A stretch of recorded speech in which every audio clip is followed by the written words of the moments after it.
working their way into PvP, and that the skills, everything's all together, all the professions, everything. And we make sure it's doing the right things.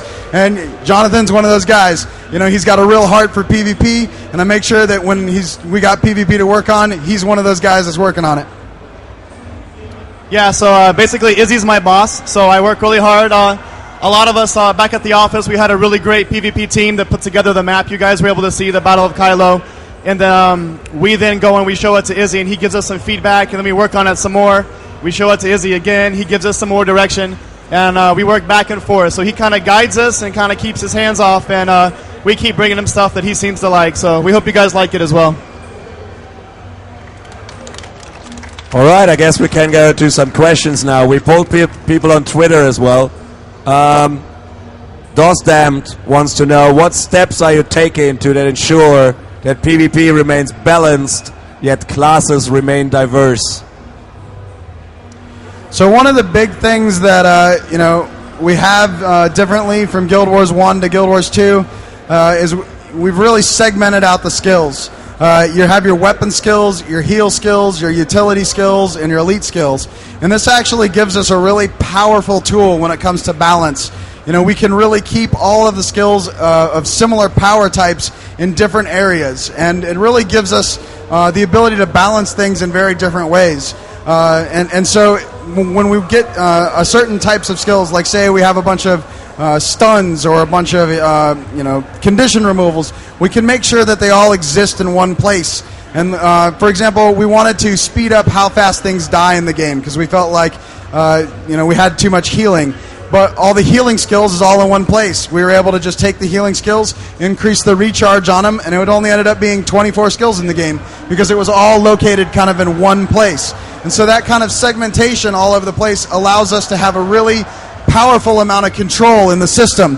It's really one of the ways that even though it's this huge complex matrix of skills, it still breaks down into smaller pieces that we can easily look at and think about. Yeah, so to add one thing to that, another thing that Izzy's kind of alluding to is we don't have secondaries anymore. If you recall from Guild Wars 1, we had secondaries. So now if we give a ranger a skill, we know that the guardian and the warrior and the thief, they will never have that skill. That's a ranger skill. So it gives us a lot more control, which is what Izzy's talking about. And we can make the classes very, very diverse because of that, but also very balanced because of that. Dr. Jesse wants to know, what about spectator mode? So we understand that these things are really important for PvP, and we love them to death. But we're really focused on making the game right now, and we'll announce more about that stuff as we get it done. The core of the game is what we're focused on, and as soon as we get more information about that stuff, we'll release it. Zombrain wants to know, will there be ranks and rewards for PvP? So there'll definitely be rewards for PvP. Just like we're talking about spectator mode, we need to work on the core of PvP. And once we got that, once PvP is fun, then we can start really getting the rewards. We have a huge plan for how we're going to do rewards, and we're really working on implementing that. But rewards don't really matter if we don't have the core of the game in, and we're not happy with all that is. But we're starting to get in. Everyone's playing it. Everyone's really enjoying it. We're starting to really get into it back at the office, and so we're really going to start to be able to integrate a lot of rewards and get that starting to roll. All right, I guess I open up the floor now for questions.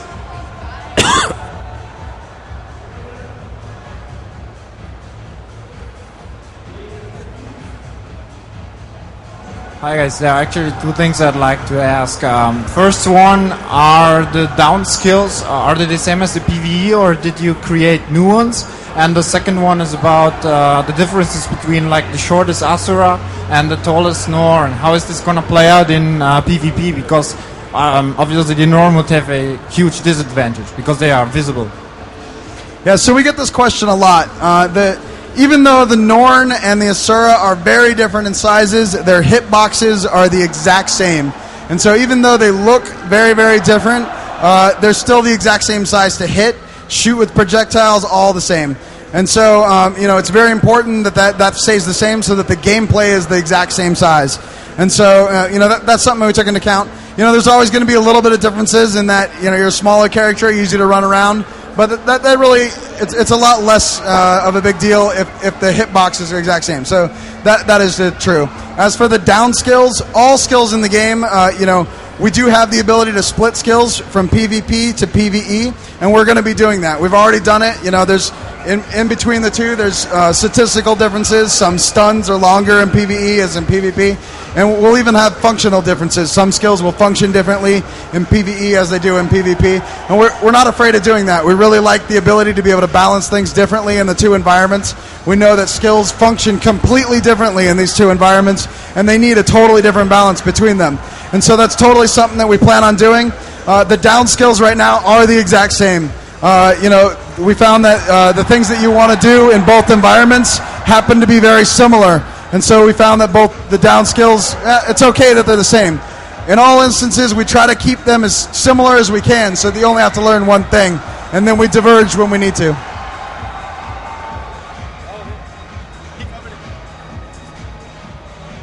Are there any plans for user-generated maps for PvP later on, like some other games have? I got it. All right, probably not. One of the big things about making an MMO is in order to make maps, you really have to have all these special tools. And in order to get all those special tools, it's really, really hard to give those tools out to everyone else because you spend just as long working on the tools to give them out to everyone as you would to make them for yourself. And so usually your tools are always being worked on, always being improved, just so that you can get the efficiency to get the game out the door to make them. And so we're always, every day, working on the tools just as much as we're working on the game.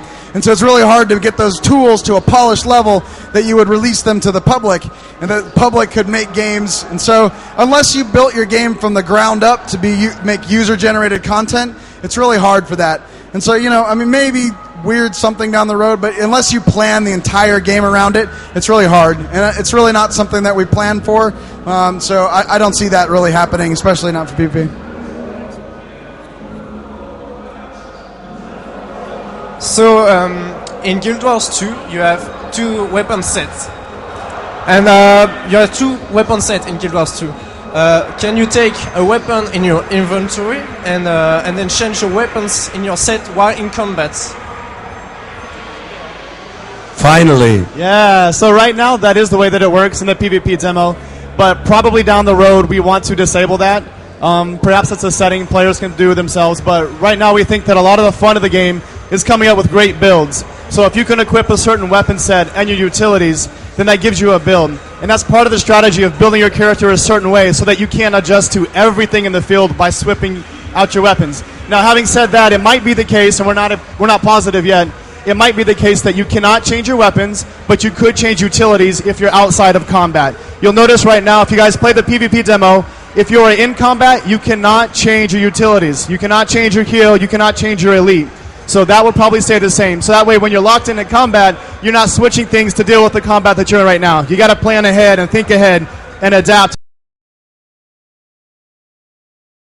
based off what you've already got prepared.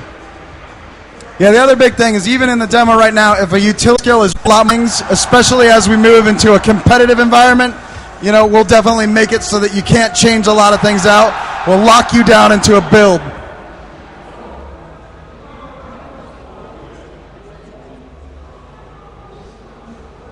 Congratulations on the win, first of all.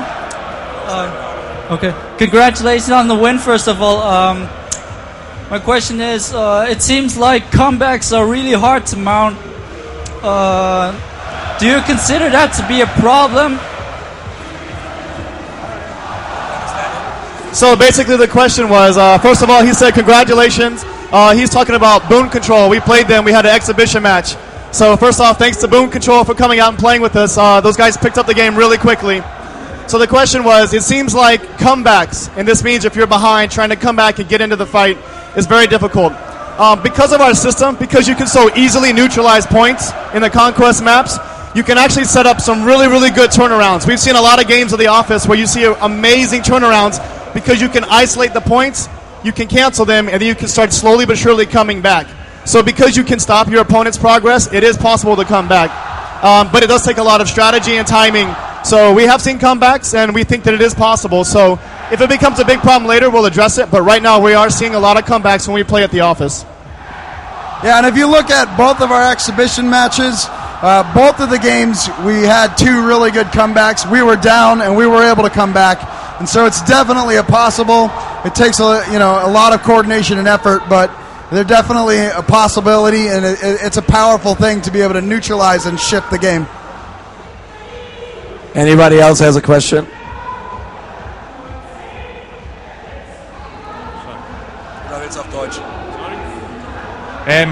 You're advertising the game as a competitive sport. Are you going to have separate leagues for like casual players and the hardcore players? He says we're advertising the game as competitive. Will we have different leagues or systems for casual players, medium players, or super hardcore? So we're definitely always looking at that. We really want to make sure that our system is very approachable by casual players and also has a lot of depth and play for hardcore players. And so it's one of the reasons why we are going to always have a tournament system that we really expect hardcore players to be able to get into, be able to maximize, be able to play. And that's always the really, match system that always kind of ladders into a really strong system where the more tournaments you play, and kind of like we did in Guild Wars 1. But then we always have the casual play where it's kind of easy to jump into, hot joinable. You're able to just play anytime, get in, have a game, jump out, just play all you want. And so that's kind of the two things that we always talk about. It's kind of a casual and the hardcore game. And that's more we're talking about kind of automated tournament system like we had in Guild Wars 1, and the casual play where you're able to just jump in and play and have a good time and jump right out. So the short answer is yes. TLDR. Okay, but time for like two more questions. Mine's very short. We just saw the first PvP arena, and will there be large battlegrounds as well? Yes, so that'll actually be a little bit different. What you guys have seen right now is the competitive PvP. We'll also have what we're calling World versus World, which will be a huge battlefield consisting of 4 separate maps for 3 different servers. And each of the maps can hold about 500 players. So it's going to be absolutely massive. That's different from what we're showing right now. Well, we'll show that down the road. But yes, we do have very good plans for what we're doing for large-scale battles. Yeah, it's kind of hard to show this at a show unless we bring like 1,500 demo machines.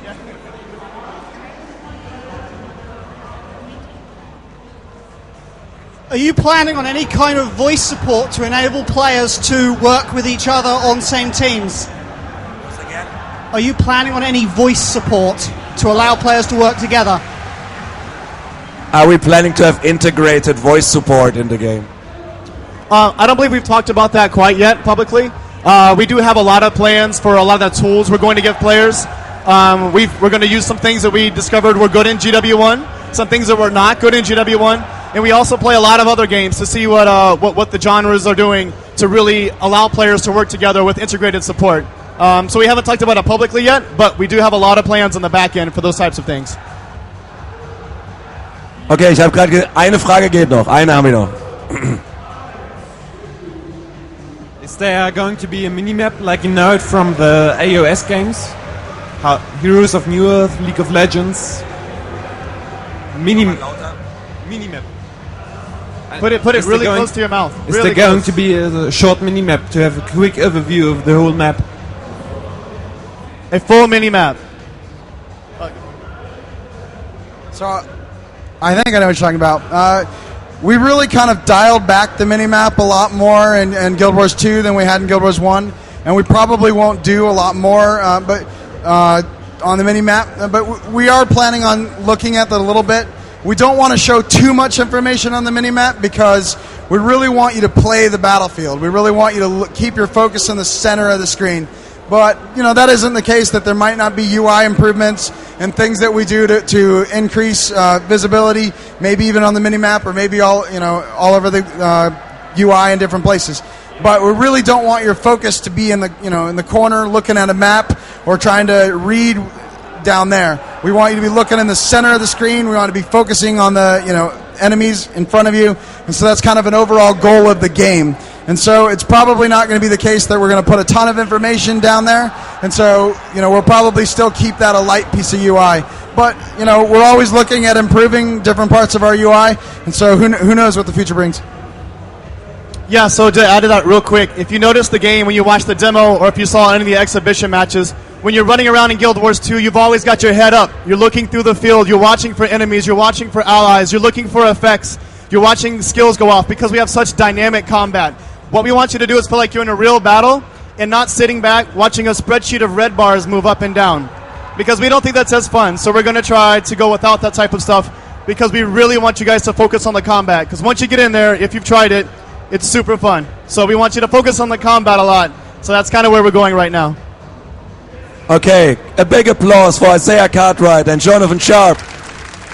Danke! Thanks, gentlemen. Und euch noch viel Spaß.